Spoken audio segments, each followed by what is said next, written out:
नमस्कार दोस्तों, स्वागत है आपका सफ़रनामा क्लासेस यूट्यूब चैनल में।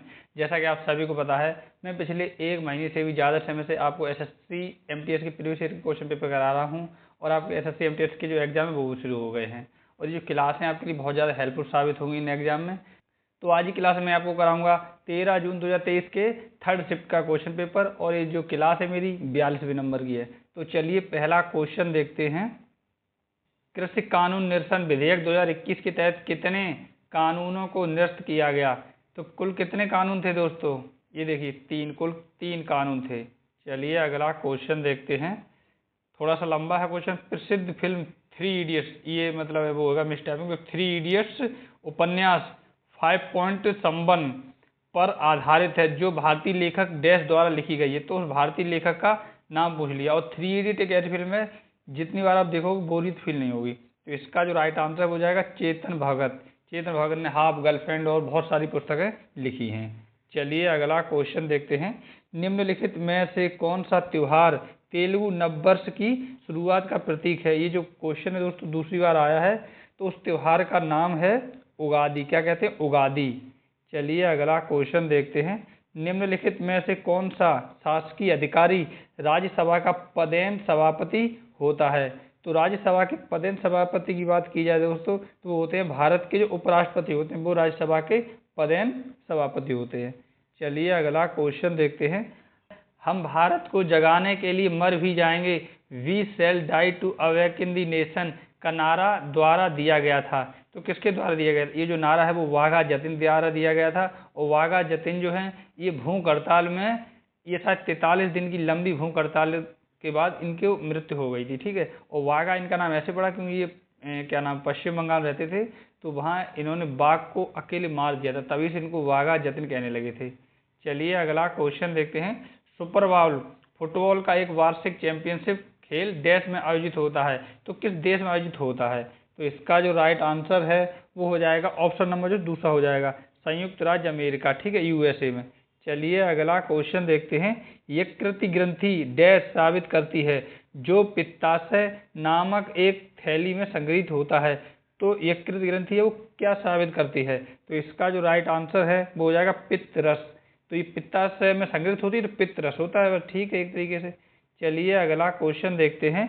निम्नलिखित में से कौन सा ग्रह अन्य ग्रहों की तुलना में विपरीत दिशा में घूर्णन यानी कि रोटेट करता है?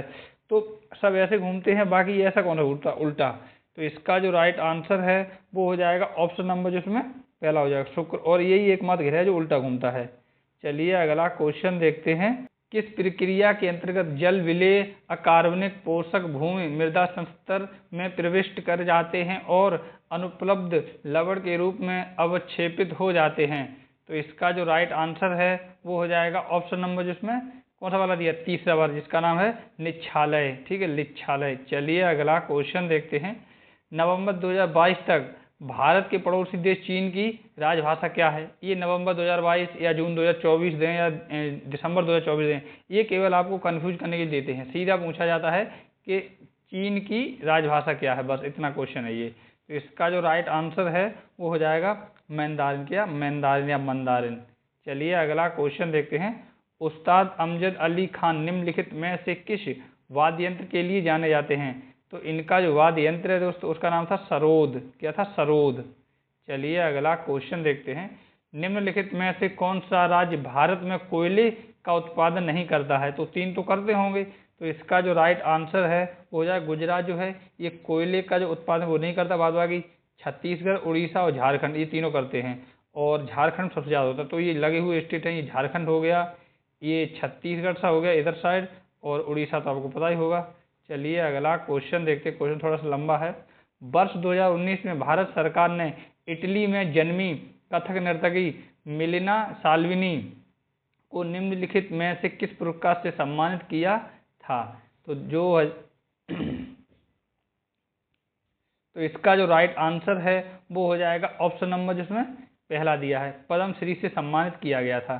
चलिए अगला क्वेश्चन देखते हैं। कच्छ का रण भारत के डैश क्षेत्र में पाया जाता है? तो कच्छ का जो रण है दोस्तों वो क्या नाम, थार के रेगिस्तानी क्षेत्र में पाया जाता है, और ये कहाँ पड़ता है? गुजरात में पड़ता है कच्छ का रण। और ये जो थार रेगिस्तान है ये गुजरात, और सबसे ज़्यादा जो भाग इसका राजस्थान का होता है। ठीक है, ये हो गया राजस्थान का, ये हो गया गुजरात का हल्का सा। अगला क्वेश्चन है, यहाँ डैश करके पहली जगह छोड़ दी है, तो क्वेश्चन कुछ इस प्रकार है। डैश ग्रामीण आजीविका मिशन की उम्मीद योजना केंद्र शासित प्रदेश में आर्थिक रूप से सक्षम होने की इच्छा रखने वाली ग्रामीण महिलाओं की महत्वाकांक्षाओं को सहायता प्रदान करती है।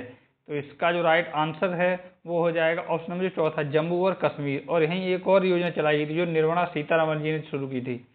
चलिए अगला क्वेश्चन देखते हैं।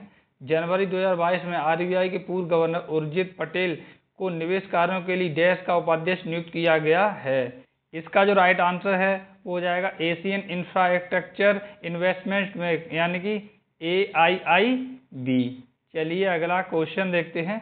वह न्यूनतम दर जिसके नीचे बैंकों को धन ऋण पर देने की अनुमति नहीं है, भारतीय रिजर्व बैंक द्वारा निर्दिष्ट कुछ मामलों को छोड़कर फिर डैश कहलाती है। तो क्या कहलाती है? इसका जो राइट आंसर है वो हो जाएगा, ये देखिए आधार दर, क्या बेस रेट कहते हैं उसे। चलिए अगला क्वेश्चन देखते हैं। एक आवेशित वस्तु द्वारा किसी दूसरी आवेशित अथवा अनावेशित वस्तु पर लगाया गया बल फिर डैश कहलाता है। तो क्या कहलाता है? तो इसका जो राइट आंसर है वो हो जाएगी, देखिए स्थैतिक बल। क्या कहलाता है? स्थैतिक बल। चलिए अगला क्वेश्चन देखते हैं। 1773 में गुलामगिरी नामक एक किताब यानी कि पुस्तक किसके द्वारा लिखी गई थी? तो ये जो गुलामगिरी नामक पुस्तक है ये लिखी थी ज्योतिबा फूले ने। किसने लिखी थी? ज्योतिबा फूले ने। चलिए अगला क्वेश्चन देखते हैं। अनंगपाल किस राजवंश के शासक थे? बात की जाए अनंगपाल की तो इनका जो संबंध है दोस्तों वो क्या कहते हैं, ये देखिए राजपूत राजवंश से इनका संबंध था। किससे? राजपूत राजवंश से। चलिए अगला क्वेश्चन देखते हैं। बेरोजगारी दर ज्ञात करने का सूत्र डैश है। तो सूत्र पूछ लिया बेरोजगारी दर ज्ञात करने का। तो इसका जो सूत्र है दोस्तों वो ये देखिए चौथा वाला जो दिया है, बेरोजगार श्रमिक बटे कुल श्रमिक बल और गुणा 100, बस ये इसका सूत्र है। चलिए अगला क्वेश्चन देखते हैं। स्थापत्य कला की प्रोविडा शैली किस साम्राज्य से संबंधित है? तो इसका जो संबंध है दोस्तों वो विजयनगर साम्राज्य से है। चलिए अगला क्वेश्चन देखते हैं। वर्ष गेम 2022 संयुक्त राज्य अमेरिका के फिर डैश शहर में आयोजित किए गए थे। तो इनका जो आयोजन है वो हुआ था दोस्तों अमेरिका के शहर, ये देखिए बर्मिंघम में। कहाँ? बर्मिंघम में। चलिए अगला क्वेश्चन देखते हैं। निम्नलिखित में से किस भारतीय नृत्य शैली का संबंध राजस्थान से है? तो राजस्थान से नृत्य शैली की बात की जाए तो उसका नाम है घूमर। घूमर हो गया, कालबेलिया हो गया। चलिए अगला और लास्ट ये आपका क्वेश्चन है। मोहनजोदड़ो निम्नलिखित में से किस सभ्यता से संबंधित है? तो मोहनजोदड़ो जो है वो सिंधु घाटी सभ्यता से संबंधित स्थल का नाम है। तो ये था दोस्तों आपका SSC MTS की प्रीवियस ईयर के 42वां क्वेश्चन सेट। तो चलिए मिलते हैं नेक्स्ट क्लास में, तब तक आप अपना और अपनी फैमिली का अच्छे से ख्याल रखिए। धन्यवाद दोस्तों।